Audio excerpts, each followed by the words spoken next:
จารุเปสิริสิกขารัตเตจันตริเขมาเนติเป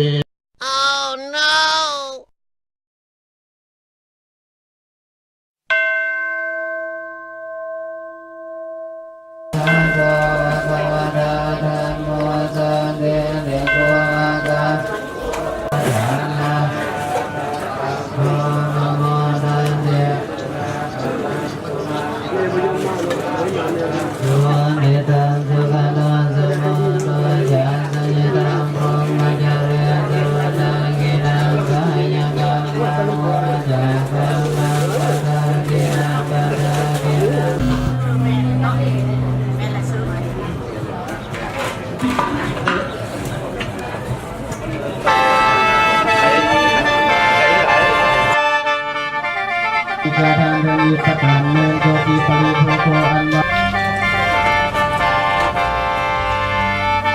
วันในวิศวกรรมแบบกินสีเขียวคือโมกินสีเหลืองๆครับเอเปรตมันจีได้มอง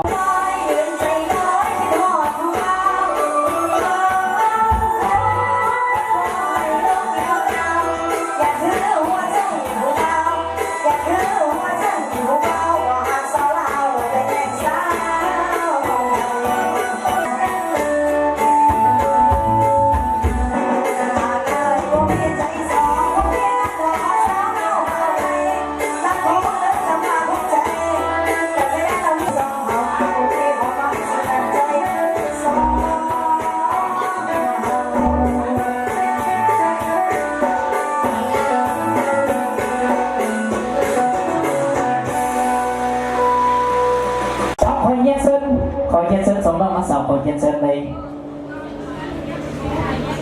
ปีนี้ไอ้มาแก้วตาสะบเบิดปีก่อน